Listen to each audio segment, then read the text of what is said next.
عليكم، عاملين ايه؟ هقول لكم دلوقتي ازاي تقدر تعمل ثروة وتحقق الراحة المالية.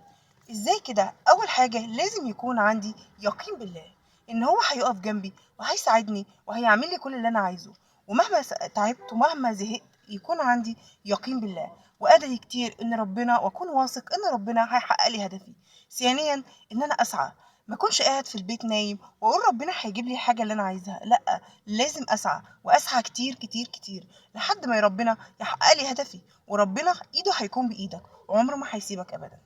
ثالثا لازم يكون عندي ثقه بنفسي. رابعا لازم ما يأسش، مفيش يأس ابدا. اليأس عمره ما هيجيب لنا اي تحقيق للرفاهيه الماليه. لازم يكون عندي هدف واحطه قدام عينيا واكون مصمم ان انا اوصل له، واكيد ربنا هيقف جنبي ومش هيسيبني ابدا. السلام عليكم.